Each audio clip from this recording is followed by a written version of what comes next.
Assalamualaikum warahmatullahi wabarakatuh. Waalaikumsalam warahmatullahi wabarakatuh.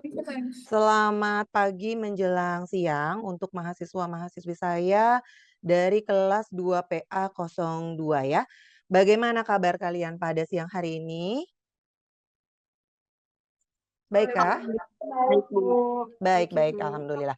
Baik, selamat berjumpa kembali, bersama dengan saya Dina Kusuma Astuti sebagai dosen pengampu untuk mata kuliah psikologi perkembangan ya, di minggu ke-9, periode perkuliahan daring Zoom untuk, hari ini. Pada hari Kamis siang ini kita akan melanjutkan pembahasan materi perkuliahan kita, yang mana di pertemuan ini saya akan menjelaskan mengenai perkembangan fisik ya dari individu yang ada di fase dewasa madya. Baik, sebelumnya saya izin untuk menampilkan PPT-nya dulu ya. Baik, apakah sudah tertampil untuk PPT-nya? Sudah. Sudah ya? Baik, silakan disimak untuk materi yang akan kita bahas pada siang hari ini. Sebelum kita masuk kepada materi yang sesungguhnya mengenai bagaimana itu perkembangan fisik yang terjadi pada individu dewasa madya, sedikit saya akan terlebih dahulu menjelaskan mengenai capaian pembelajaran yang kita lakukan pada pagi hari ini ya. Jadi diharapkan Anda-Anda semua sebagai mahasiswa-mahasiswi saya setelah melakukan pembelajaran untuk materi ini mampu untuk menjelaskan serta memahami gitu ya terkait dengan perkembangan fisik pada individu dewasa madya. Selain daripada itu ada indikator dari capaian pembelajaran dari materi ini, diantaranya adalah diharapkan Anda semua mampu untuk menjelaskan perkembangan fisik daripada individu dewasa madya, lalu menjelaskan masalah-masalah terkait dengan perubahan fisik yang ada atau dialami oleh individu dewasa madya. Lalu selain daripada itu Anda diharapkan mampu untuk mengemukakan dampak psikologis dari perubahan fisik dewasa madya. Baik, mari kita mulai masuk kepada materi perkuliahan yang mana di sini mengenai perkembangan fisik daripada individu dewasa madya. Jadi yang harus kita pahami terlebih dahulu bahwa di usia dewasa madya itu sering juga disebut sebagai usia paruh baya seperti itu ya. Nah, mengacu pada teori perkembangan yang dikemukakan oleh Harlock, moga-moga kalian masih mengingat gitu ya terkait dengan teori perkembangan dari Harlock ini, bahwa usia dewasa madya ada di rentang usia kronologis antara 40 sampai dengan 60 tahun. Nah, individu dewasa madya ini ada pada persimpangan gitu ya, ada pada kondisi persimpangan. Yang mana di masa ini individu itu sudah tidak bisa lagi disebut sebagai individu yang masuk kategori anak muda, tapi juga belum bisa dikatakan sebagai individu yang masuk ke orang tua gitu ya, apa namanya, manula gitu ya, tua. Nah, di sini, individu ini banyak mengalami kebingungan di fase-fase dewasa madya ini. Nah, terdapat beberapa hal penting yang terjadi di fase ini, satu di antaranya adalah perubahan fisik. Perubahan fisik yang dialami oleh individu dewasa madya ini, itu mengarahnya kepada penurunan ya, penurunan kondisi fisik. Kalau kita pernah ingat belajar tentang, perkembangan fisik yang terjadi di fase-fase usia sebelum ini, itu mengarah kepada perkembangan gitu ya, pertumbuhan. Nah, untuk yang ada di fase usia madya ini justru perubahannya itu mengarah kepada penurunan, utamanya pada kondisi fisik. Nah, di mana sebagian besar individu dewasa madya, baik itu pria maupun wanita, ini merasakan kekhawatiran sebenarnya ketika mereka ada di fase ini. Bahkan sebagian besar kelompok individu dewasa madya bukan cuma khawatir, tapi juga mereka itu ngerasa takut gitu ya. Jadi mereka merasa takut bahwa perubahan, penurunan kondisi fisik ini bisa mempengaruhi penampilan mereka. Nah, kalau penampilan mereka ini mengalami sebuah penurunan, daya tariknya pun akan berkurang ya. Lalu selain daripada itu, kalau daya tarik fisik mereka berkurang, maka mereka juga merasakan kecemasan terkait dengan hambatan dalam hal kemampuan untuk mempertahankan apa ya, mempertahankan, pasangannya seperti itu. Jadi yang pria itu takut, pasangan perempuannya itu, berpaling gitu ya, kepada mungkin laki-laki yang lebih muda, begitu juga sebaliknya. Untuk yang perempuan, untuk yang wanita juga merasakan kekhawatiran pasangannya, suaminya, prianya itu berpaling kepada perempuan yang, lebih muda darinya. Nah, itu kekhawatiran serta ketakutan yang dialami oleh individu di fase usia ini.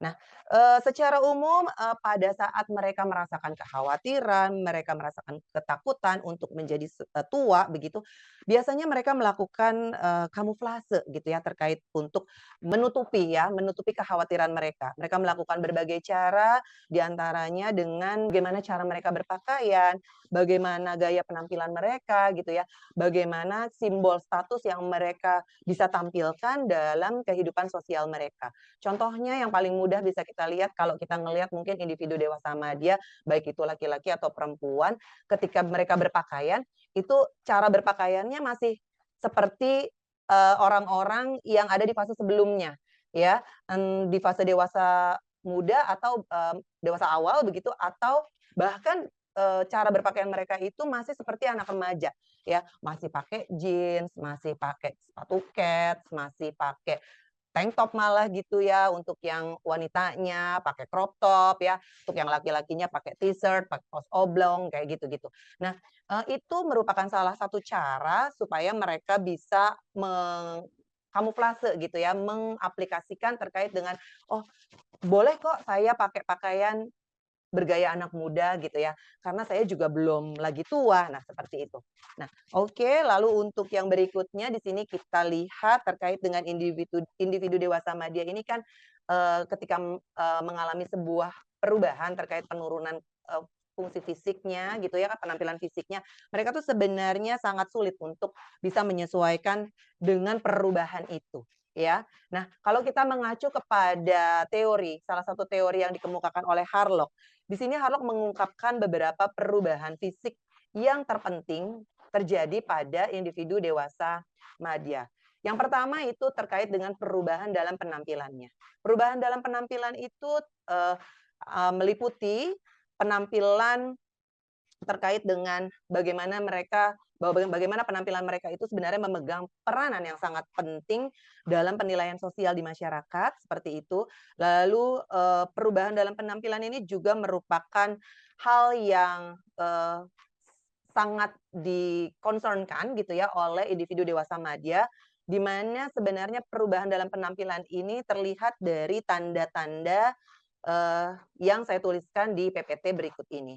Nah, yang pertama bisa kita lihat dalam, perubahan penampilan wanita atau pria dewasa madya itu terkait dengan, berat badan, ya. Berat badan mereka itu mudah sekali untuk, mengalami kenaikan, berat badan mereka itu mudah sekali bertambah, tapi sulit sekali untuk diturunkan atau dikurangi, seperti itu.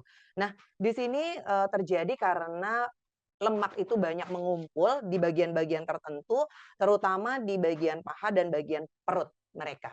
Lalu terkait dengan berat badan itu ada di, poin yang keempat itu ya, hubungannya dengan tubuh. Jadi tubuh mereka itu kalau ada penambahan berat badan, maka tubuh mereka itu akan menjadi, gemuk begitu ya, lebih besar daripada, yang sebelumnya, di fase sebelumnya. Nah, ini terjadi karena penurunan metabolisme tubuh dari tubuh mereka seiring dengan bertambahnya usia, lalu aktivitas fisik yang mereka lakukan di fase ini juga sangat-sangat minim, ya. Mereka, tidak sering menggunakan atau melakukan aktivitas fisik sehingga, berat badan itu mudah sekali untuk bertambah dan tubuh tubuh menjadi gemuk. Lalu selain daripada tubuh, itu juga bisa terlihat ya, perubahan dalam penampilan itu bisa terlihat dari berkurangnya, rambut, ya, jumlah volume rambut. Jadi, rambut itu menipis, bahkan mengalami kebotakan, lalu terkait dengan pigmen warnanya juga, ada perubahan.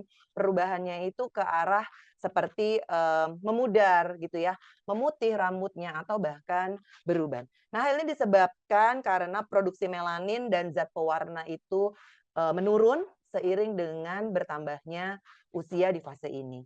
Lalu yang berikutnya pada kulit.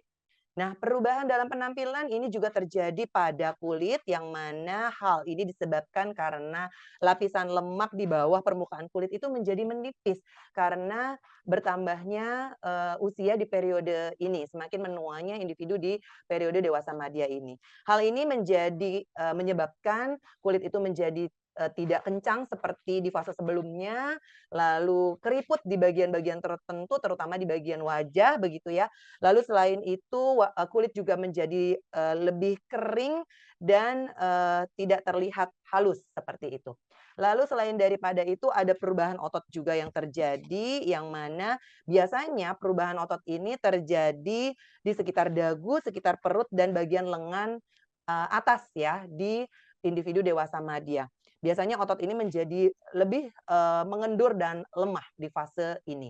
Lalu masalah persendian. Nah, individu dewasa madya ini sering mengeluhkan terkait dengan permasalahan sendi di bagian tungkai kaki dan di lengan. Kalau tungkai kaki itu biasanya mereka, agak sulit untuk berjalan, berlari, eee, atau bahkan naik, tangga seperti itu ya.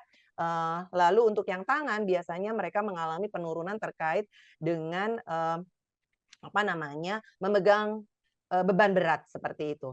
Lalu terkait dengan gigi dan mata itu juga mengalami perubahan di periode ini, lebih kusam ya warna giginya, sehingga biasanya individu-individu dewasa madya itu menyiasatinya dengan cara, membleaching gigi, memutihkan gigi, atau bahkan menggunakan gigi palsu. Kalau untuk mata, itu biasanya matanya itu tidak bersinar gitu ya, tidak bersih seperti mata-mata yang ada di fase usia sebelumnya. Lalu kotoran itu juga mudah sekali untuk keluar di bagian sudut mata. Nah, ini terkait dengan perubahan dalam penampilan.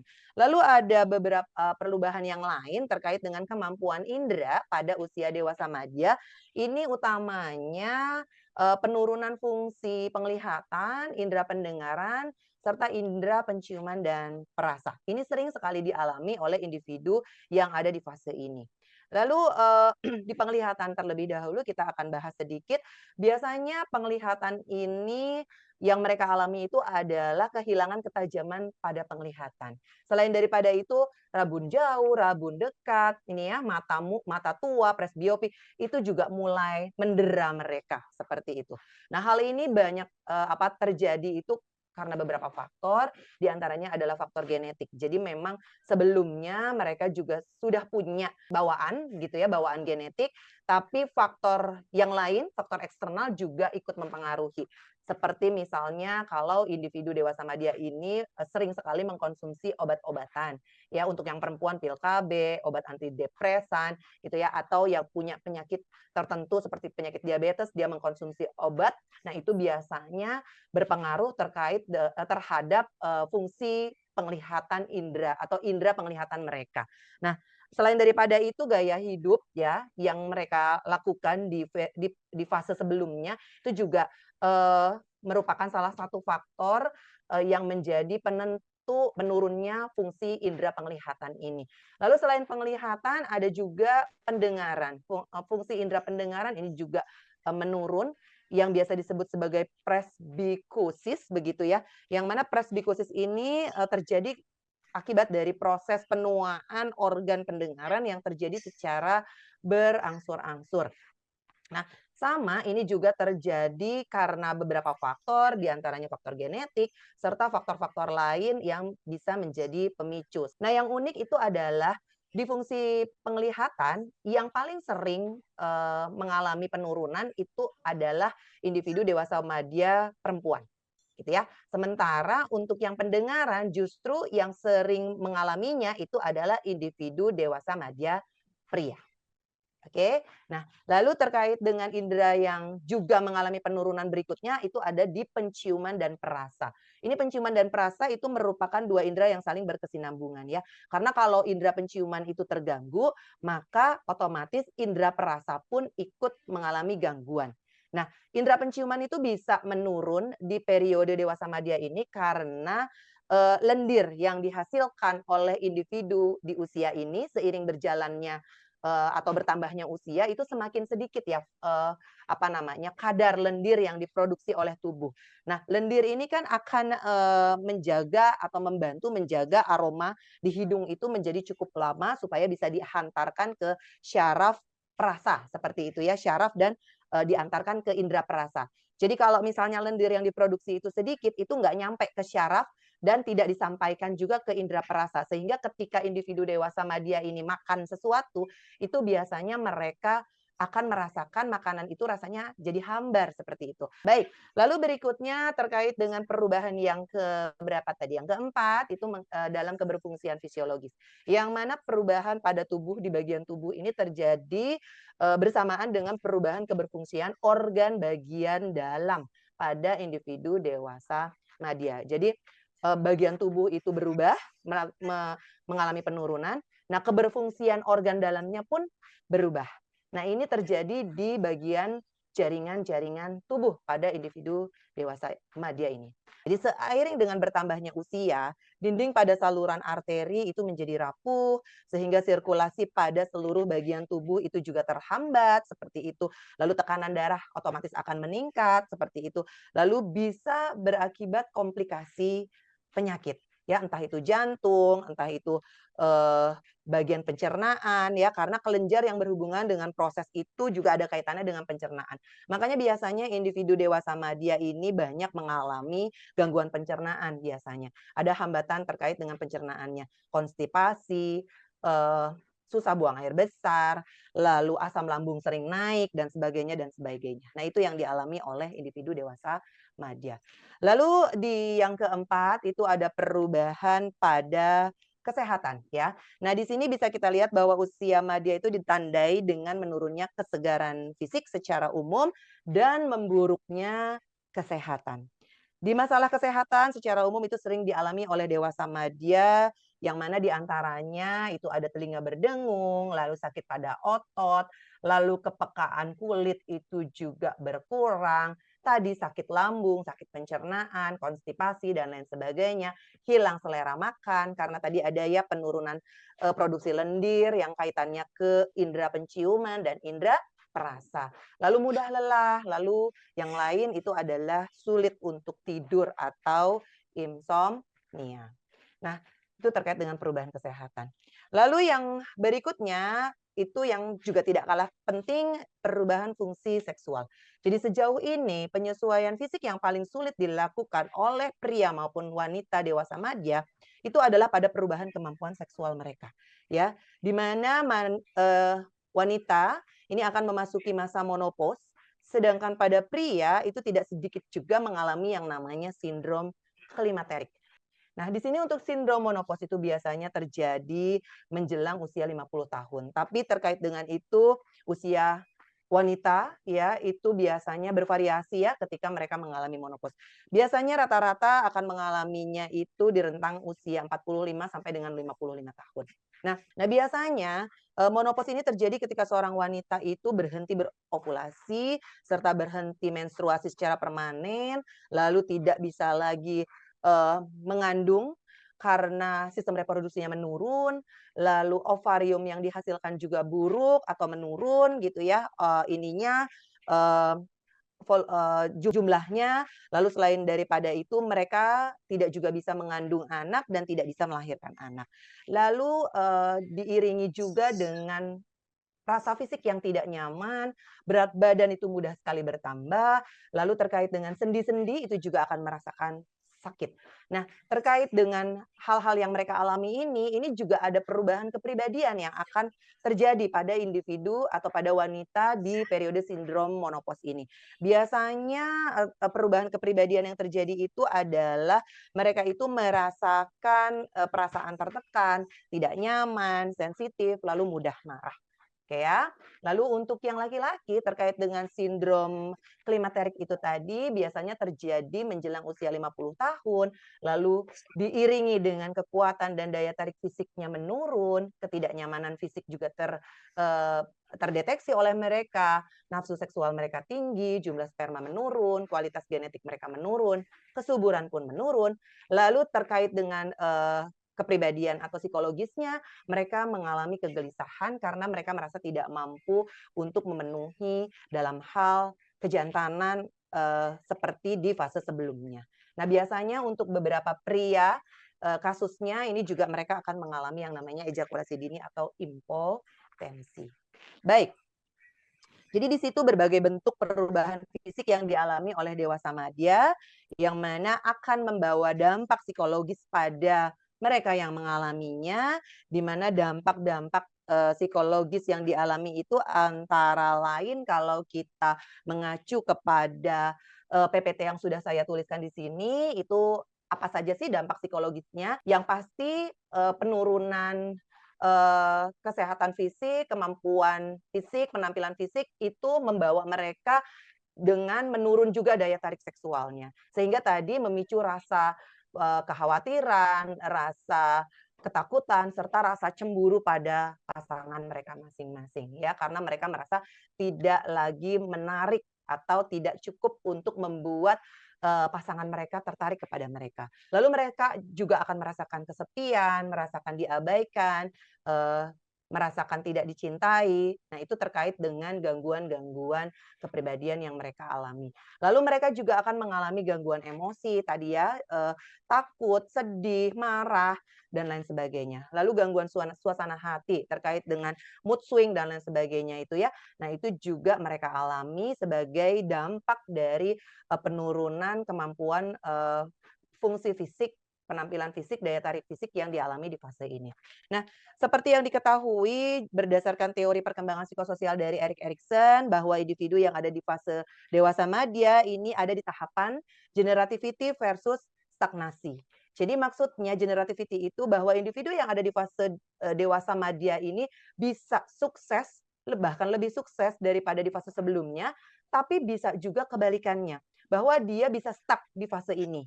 Nah, ketika ini terjadi, mereka akan apa namanya, mengalami hal-hal tertentu gitu ya, atau dipicu oleh hal-hal tertentu di antaranya itu adalah faktor stres. Nah, ada beberapa stres yang sering terjadi pada individu dewasa madya. Di antaranya adalah stres somatik, stres budaya, stres ekonomi, dan stres psikologis. Apa itu stres somatik? Stres somatik itu adalah stres yang disebabkan karena keadaan jasmani yang menunjukkan usia tua. Jadi makin dia merasa dirinya itu mengarah kepada proses penuaan, mereka akan merasa bahwa banyak penyakit yang akan mereka derita seperti itu. Apalagi kalau misalnya satu deteksi penyakit itu udah mereka deteksi. Nah, biasanya itu akan dipengaruhi atau akan diikuti oleh kondisi-kondisi psikis. Jadi seperti misalnya kedeteksi nih dia penyakitnya diabetes. Nah, satu penyakit terdeteksi, biasanya mereka akan mengalami stres psikosomatik, bahwa mereka merasa cemas, penyakit diabetes ini akan membawa mereka pada kematian, pada penurunan fungsi fisik, nggak bisa apa-apa, dan lain sebagainya. Sehingga ini akan diiringi dengan misalnya tiba-tiba dia sakit kepala, sering sakit kepala, tiba-tiba dia sering dada berdebar, tiba-tiba dia sering sakit di pencernaan. Nah, itu merupakan salah satu contoh dari stres somatik yang dialami oleh individu dewasa madya. Lalu selain daripada itu terkait dengan stres budaya, nah ini biasanya terjadi karena individu tidak bisa memenuhi standar yang ditentukan oleh kelompok sosial masyarakat di tempat mereka hidup, gitu ya. Misalnya pada pria itu ada perubahan terkait keperkasaan, pada wanita ada perubahan terkait dengan kesuburan. Nah, ini kalau misalnya mereka merasa tidak sesuai dengan tuntutan lingkungan sosial mereka sebelumnya, ini mereka akan merasakan stres terkait dengan stres budaya ini. Lalu untuk stres ekonomi itu biasanya pemicunya adalah beban keuangan yang mereka masih pikul gitu ya. Misalnya mereka masih punya anak-anak yang kuliah, masih punya anak-anak yang belum mandiri. Nah, itu mereka bagaimana caranya supaya bisa memenuhi kebutuhan ekonomi untuk anak-anak, untuk pasangan, untuk keluarganya. Kalau ini tidak bisa mereka penuhi, maka mereka akan mengalami yang namanya stres ekonomi. Yang terakhir ada stres psikologis, yang mana stres psikologis ini disebabkan karena kematian pasangan ya, atau kehilangan pasangan, entah itu karena kematian atau perceraian misalnya. Lalu bisa juga karena pemicunya kepergian anak. Jadi anaknya menikah, anaknya mungkin, merantau, bekerja gitu ya, dan harus keluar dari rumah inti, ini juga bisa menyebabkan stres psikologis pada individu dewasa madya. Lalu selain daripada itu, karena pernikahannya itu sudah cukup lama, mereka jalani, ini ada kebosanan, ya, kebosanan terkait dengan kehidupan pernikahan mereka. Ini mengacu kepada stres psikologis. Lalu selain daripada itu, mereka merasa masa muda mereka tuh hilang, gitu ya. Nah, ini juga ketika mereka tidak bisa mengatasinya, ini akan menjadi pemicu dari stres psikologis yang mereka alami. Lalu yang terakhir, karena mereka mengarah kepada fase usia lanjut, maka mereka memiliki ketakutan terkait dengan, apa namanya, dekat dengan kematian, gitu ya. Apalagi kalau mereka sudah punya penyakit tertentu. Nah, itu biasanya mereka ngerasa, sudah dekat dengan kematian mereka. Nah, ini merupakan salah satu hal yang bisa menjadi pemicu stres kategori psikologis. Baik, sampai di sini teman-teman ada yang mau ditanyakan? Silakan. Saya, Bu. Silakan, Putri. Saya mau nanya, gangguan psikologis apa saja yang kemungkinan dapat terjadi di tahap dewasa madya, dan apa saja Oke. yang dilakukan untuk mencegah? Oke, untuk mencegahnya. Baik, jadi Putri bertanya, gangguan stres psikologis apa saja yang kemungkinan terjadi, kepada individu dewasa madya begitu ya, lalu bagaimana sih cara mencegahnya? Ada yang mencoba untuk menanggapi pertanyaan yang sangat sempurna ini dari Putri? Baik sekali pertanyaannya Putri, makasih. Silakan ada yang mau menanggapi?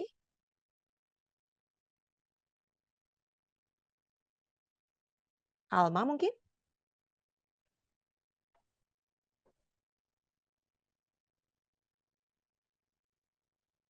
Oke ya, kayaknya ada suara saya terdengar jelas? Suara saya terdengar jelas? Jelas, Ibu. Jelas ya? Oke, kalau tidak ada yang menanggapi, saya coba untuk, menjawab terkait dengan apa yang ditanyakan oleh, Putri tadi ya, bahwa, macam-macam dari stres psikologis itu stres apa aja sih gitu ya. Nah, tadi saya sudah sempat sampaikan bahwa yang masuk kategori stres psikologis itu misalnya kalau kita ditinggalkan oleh pasangan gitu ya, di usia dewasa madya ya. Biasanya pas salah satu pasangan itu mungkin meninggal, wafat seperti itu ya Putri ya. Misalnya yang, suaminya ditinggal wafat istrinya atau sebaliknya, atau mungkin karena ada perceraian seperti itu yang dialami oleh individu dewasa madya. Nah, ini merupakan salah satu faktor penyebab munculnya stres psikologis yang dialami oleh individu dewasa madya. Nah, caranya mungkin itu, kembali kepada bagaimana cara individu menyikapi terkait dengan peristiwa yang tidak menyenangkan yang baru saja dialaminya, ya. Lalu selain daripada itu support system juga sangat mempengaruhi terkait dengan proses pemulihan, bagaimana caranya supaya individu dewasa madya ini tidak berlarut-larut mengalami kekhawatiran, ketakutan, kesedihan, dan gimana caranya supaya tidak mengarah kepada stres, seperti itu, stres psikologis. Jadi mungkin kalau misalnya ditinggal wafat oleh pasangan, dia punya anak-anak, begitu ya, dia punya saudara, mungkin dia juga masih punya orang tua. Nah, ini bisa memberikan atau dijadikan support system bagi si individu dewasa madya agar mereka, memberikan support, memberikan, pendampingan seperti itu, agar individu dewasa madya ini mampu melewati kesedihan dan kesulitan yang mereka alami. Seperti itu ya, Put? Baik, Bu. Terima kasih banyak atas penjelasannya. Baik, oke, eee, untuk materi yang saya sampaikan pada hari ini, mudah-mudahan dapat memberikan manfaat begitu ya, bagi kalian semua. Ini karena juga waktunya juga sudah, habis begitu ya, maka saya, mengakhiri untuk perkuliahan kita pada siang hari ini, yang mana minggu depan kita akan ketemu lagi untuk perkuliahan, berikutnya. Saya akan mengadakan kuis ya teman-teman ya, dipersiapkan untuk materinya sampai dengan materi yang sudah saya sampaikan di hari ini. Baik, terima kasih banyak atas perhatiannya untuk yang sudah bergabung. Saya tutup ya untuk perkuliahan pada siang hari ini karena kita sudah selesai untuk membahas materinya. Terima kasih banyak semuanya. Assalamualaikum warahmatullahi wabarakatuh. Waalaikumsalam warahmatullahi wabarakatuh. Waalaikumsalam warahmatullahi wabarakatuh. Terima kasih, Bu. Terima kasih, Bu. Sama-sama. Terima kasih, Bu.